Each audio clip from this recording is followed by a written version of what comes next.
Hey guys, if you're shopping for knives and gear, make sure you check out the description of the video you're watching right now for a link to my Amazon store where I've compiled some of the very best knives and gear. There's a whole bunch of different categories, including some of my own personal recommendations. There's something down here for everybody, so make sure you take a look. Thanks! What's going on, YouTube? Metal Complex here, and welcome to episode 41 of my Someday series, The Knife Guy. If you are new to my channel or you just came out of some weird corner of the internet, and you have no idea where you are, I'm a knife guy, knife enthusiast, knife collector, knife user. I'm a knife enjoyer of many sorts. I've handled a ton of knives. There's a lot of content on this channel. I upload every single day, so if you're not subscribed, please subscribe. We all have our own unique paths that we go down in this knife world, this enthusiast or knife user world or hybridization, right? We all arrive where we are today on our, by traveling down those unique paths, but there's a lot of paths that intersect, and we experience a lot of the same things, and that's what this Sunday series is all about. Is just sort of rambling about those things, just my thoughts that I've gathered throughout multiple weeks, and I talk and share my thoughts with people. What I like to do is lay out a whole bunch of knives that are either mine or some of my generous viewers. Excuse me, I'm making sure I'm locking the exposure. Sorry about the shakiness. And I just sort of pick them up and I flip them. I know you guys are wanting me to get this guy out. Don't worry, I did an unboxing of this earlier on in the week, so if you want to check that out, you can. That's the new ZT-0308. And I just sort of, flick them out, give you guys something to sit back and listen to.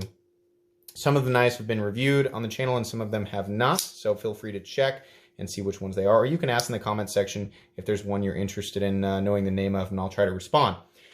So what are we talking about today? So I've had a lot of preachy episodes in a row where I'm like I realize after it's over, I'm like, geez, I kind of was like, telling everybody like, you should think this way and don't be like this. Think like me. And so it was check yourself episode was overdue. And by check yourself, I mean me checking myself. And it sort of dawned on me. I had a different topic planned for today, but if you guys didn't watch my top 10 frustrations with knives video from yesterday, you can watch that if you want context on where I got this idea. But this interesting thing happened in my mind. I was like, I just went into extreme detail about all of the little tiny things that bother me when I purchase a folding knife and what I expect from a folding knife. But I'm not trying to brag, but there are not a lot of people in the knife world that have handled this many knives. So, like, maybe over the course of a long period of time, but like just in the last 2 years, if you look at, I've got about 800 uploads at the time of this video, and yeah, that doesn't mean I've handled 800 knives since I started the channel, but a lot, and a lot of the really popular and high-end stuff, and I've got a really good idea, a very honed idea of what to expect by different price ranges, and I concluded a list of 10 things that I find unacceptable at almost any price, unless you're like under $5, right? But it was as I was handling this guy right here, a knife that is notoriously hated on this channel. Sorry if you like it, I hate it. The Smith & Wesson Extreme Ops Black Tanto. It represents a lot of knives that look like this, that sort of attract, understandably, people who, are just looking for a pocket knife and they don't know better. They see something like this and they're like, that looks cool. That looks like something you might carry if you were in a SWAT team, right? When in reality, it's basically just a sharpened piece of metal that's just poorly attached to a handle that is in the shape of a tanto. It's not made out of anything premium, but I have people all the time tell me like, hey, I've had that knife for a long time and it still does what I need it to do, which is basically come out of the handle and cut stuff. And for the most part, yeah, it will do that. It won't do it as safely as some of, there's a lot of gripes I've got. I've got 2 videos on this. If you want to hear my explanation of that, you can go watch one of those videos. I probably won't, defend my point in the comment section of this video. But, there's a lot of people who have been using it and have been using it for simple things. Probably not extreme ops, as it suggests on the blade, but simple things like cutting things around your house, tape and cardboard and rope and whatever. And it comes out of the handle and it cuts and it goes back in. And it's not made out of anything special and it's probably dull, but it's still sharp enough to basically be a wedge to be pushed through cardboard, right? And what I realized was that video is based on a very I don't want to say ultra rare, just a very specific point of view of somebody who is so obsessed with folding knives and just drags a magnifying glass around. I have a whole channel called Silent Complex that's dedicated to the close-ups and all the fine details of really expensive folding knives, right? So yeah, that's kind of my thing. So for a lot of people, that probably made them aware of things that I consider to be flaws that they may not have ever considered was even a flaw in the first place. And there's two reactions to that. There's all of a sudden you're like, ugh, I hate this knife. It's obviously not well made. I am done with this. Or, you know, there's defense and it's like, well, it's been working, you know, just fine for me. And I think, like, it's all about perspective. And yeah, I mean, you could consider this a hybrid topic between some of my other episodes, but I mean, partially it has to do with checking my ego, but just understanding that perspective and experience has so much to do with what you should expect from your folding knife or from when you get it, like what is actually considered a flaw. For example, one of the items on that list was rattling hardware. And I said, you know, I've actually had a knife where all of the screws were tightened down, but I could not figure out what was causing the rattling. And I found out it was a poorly fitted stop pin, and there's nothing you can do about that. It is frustrating. Technically, I don't know that that would really cause much of an issue over time. It was more so a gripe about like, well, you know, they should have those tolerances and things worked out from the factory, because if not the stop pin, if some of the same crappy tolerances were applied to some of the other parts, an actual issue could occur, right? So it sent the wrong message to anybody else going, well, I have a rattly stop pin. Does that mean this knife is junk? Actually, no, but I didn't go into detail enough about why I thought that. So each of us individually have, you know, certain expectations from our folding knives. Some of us get a knife and they go, yeah, there's no scratches on it. The action's good, right? I can flip it, and you know, it's made out of titanium and M390, and I'm pretty happy with that. It cuts pretty well. And then there's people like me who comb over everything with a magnifying glass, and I need to know that it's perfect so that I can sleep at night. And that's crazy, right? But I'm also the type of person to have a YouTube channel that's where I've consistently uploaded daily for like 2 years, almost exactly every day for 2 years, right? So I am a crazy person, right? And I had to step back and go, even though you are amidst a lot of other knife people, right? You're still in a small part of this community where you're that crazy, you're that specific about your expectations. So I do need to step back and check myself and go, not everybody thinks exactly like you. And it's like I mentioned a second ago about this kind of being a hybridization where you know, about that episode where I said you got to check your ego, even though that was a different topic. Still, same thing.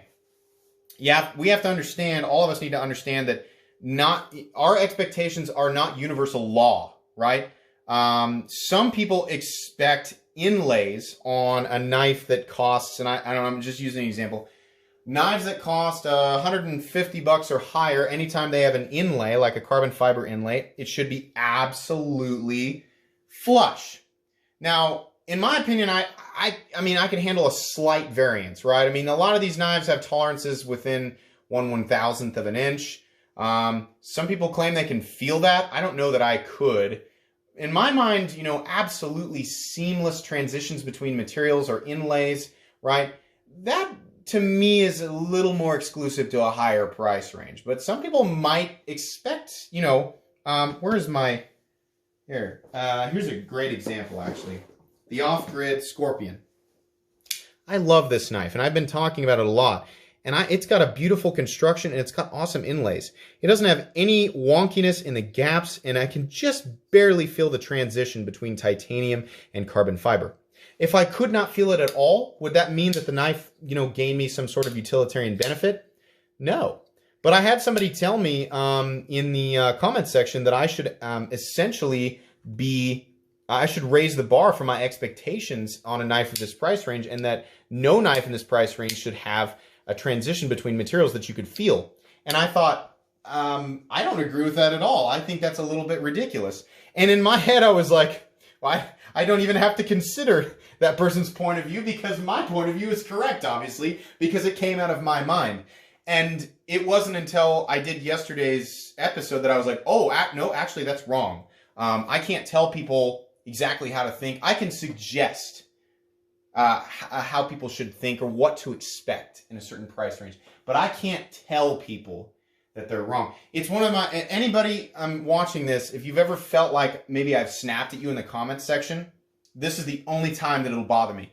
I do not like being told that I have to think a certain way or that I should make a permanent change to my channel. If it is laid out as a suggestion, it will never bother me. Never in a million years somebody saying, hey, you know, it's your channel, you can do things how you want, but I mean, I got a suggestion, you know, if you did things like this, maybe that's perfectly fine, you know. Somebody comes stomping in, kicks my front door in like the Kool-Aid guy, or actually he comes through the wall, right? And it's like, you need to change this now because I feel like, bleh. No, get out of here. I do not like that. But that's what I did essentially with my response. I was like, no, there's no reason to expect that. You shouldn't think that. There's no reason to expect that by this price range.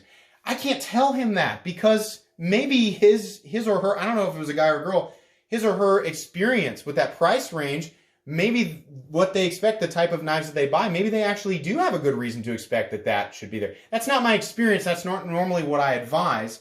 But it was my ego going, I've handled so many more knives than this person that they can't be right. I'm going to be right. This is what to expect, right? No, all I can do is just suggest. And that's something that I think a lot of us think about from time to time, right? I look at this Strider PT and I think about how hard these things are to acquire. The fact that they're US made, specifically my love for the ergonomics, my enjoyment for the aesthetics, right? What it is. And I know what these cost. And I look at that and I go, well, based on my own personal preferences and what I expect for the money, I can see that. But then there's a whole bunch of people who would go, no, absolutely not. And it is frustrating to hear that. And I think, well, they only think that because they don't have as much experience as me. And then every now and then, logic, the little tiny voice in the back of my mind goes, hey, ego, you know, cool off, dude. You have a different set of experiences than these people. And it's not necessarily just more or less experience. It's individual, unique experiences, right? It's something that I say at the beginning of every single one of these episodes. And it's so easy to overlook it as I, you know, especially somebody like me who's got this channel, right? And the fact that it is growing and that there are more people watching every day, it's bolstering my ego and going, yeah, I must be right? Because this channel is growing.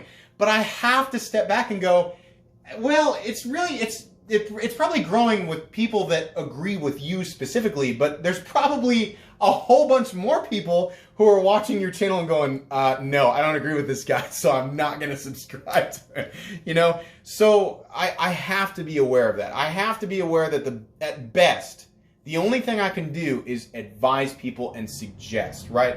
I can really strongly stand behind some of my opinions, like, hey, guys, Hinderers are expensive, but they are awesome knives. I love these. But if I were to say, Hinderer knives are the best knives on the planet, and if you don't own one, you're an idiot. Well, then I'm wrong, and I'm a jerk. So I can't do that, you know? And it's like, it sounds so obvious, right? It sounds really obvious to say that up front, but it's amazing how many times I've caught myself going back and listen. And I do, guys. I go back and watch some of my own videos, and I cringe at some of the stuff that I say and the potency behind it, you know, and I'm like, man, you really tried to state that as fact, and like anybody who disagreed with you is incorrect. And I just have to emphasize, every now and then that's going to happen, and I don't necessarily mean it, because my instinct, you know, all things considered, when I look back in hindsight, I go, that is not okay to tell people that they have to think like that, because nobody likes to be told. You know, they've been going along and everything, all the choices that they've made to do whatever it is that they're doing have worked out just fine for them, right? And maybe they could continue making those exact same types of choices for the rest of their lives, and there will never be any negative outcome. But then, you know, me or Joe or whoever comes along and goes, hey, dummy, you've been doing things like this, you should have been doing it like this. And it's like, well, should you use the word should? Because so far it's worked out for that person, right? The same thing goes for, I mean, it goes for all things, but in terms of knives, like, yeah, you know, I mean, you don't have to buy a certain brand or spend a certain amount of money or have a specific behind the edge thinness or specific blade. I mean, I'm using the Medford as an example because a lot of people disagree with how they're, you know, how they're ground. But no, you don't. People can get what they want. I mean, it's good for me to be open to suggestion, and it's good for me to make sure that I present the information on this channel as a suggestion. It is not okay for me to tell people how to do certain things. Just as I mean, like if I'm gonna get upset about it, if people are gonna come at me and say, make this change for me because I want it that way, right? And I'm gonna get upset and be like, no, I don't take commands. Then I have to make sure that I'm not presenting things as commands, right? Or as information that everybody should know, because that's elitist, it's toxic, right? And it also goes against the foundational idea of this channel, which is acceptance to new people or who may not have all the information and might be able to use some of it to make a better, more informed decision for a purchase that they might have already considered making, right? The purpose of this channel is never to specifically do something like this, right? To go, hey, all of you who own this is terrible. Throw it in the trash and go buy something better and more expensive. Sometimes, I mean, I know a lot of you are probably laughing at that, but I've looked back at some of my own reviews, I mean, specifically the one on this knife, and that's kind of how I presented it, right? And that's definitely not what I wanted to do. And so I think that this can be applicable. I think a lot of you guys, you know, probably, you know, might be listening and go, yeah, maybe sometimes I do that. I do it with a lot of other stuff day to day that's not knife related with, you know, some of my friends and family, and some of it's more subtle, you know, but I think all of us do that a little bit. And with the knife world being a foundation for, I mean, these objects are constantly under so much scrutiny from so many different angles, so many different people experiencing so many different things with that specific knife or the knives that they handled before them, and so many different, you know, theories, so many different usage habits, you know, more or less time spent using the knife on different materials in different environments, right? And based on what they've experienced by different prices. I mean, talk about the, like, incalculable, is that a word? Incalculable? And the incalculable different circumstances that could be applied, right? It seems utterly ridiculous to state anything as like an absolute fact or something that should take place, and anything else outside of that is incorrect. I can't do that. We as a community can't do that. And it's going to happen sometimes, but I think every now and then I need to make a video like this, have it recorded, and have it out there so that if I do it, people can go, hey, Complex, why don't you go back and watch episode 41 of The Knife Guy and check yourself. You know, so here it is. Maybe I'll even title it that. But I don't know, guys. I think that's all that I can say. I hope that I got my point across. This was rambly, but I needed to do one of these and say that and not be so preachy, because I've been preachy lately. But anyways, I think that's going to be pretty much it. If you enjoyed this episode of The Knife Guy, please leave a like. If you'd like to check out my other content, I do, of course, have lots of videos of knives that are either expensive or inexpensive that I do or don't like, so check those out. And if you enjoy all my content, go ahead and click on this Metal Complex logo right here and subscribe, because there's definitely more coming. Thanks again for watching, everybody, and have a great day.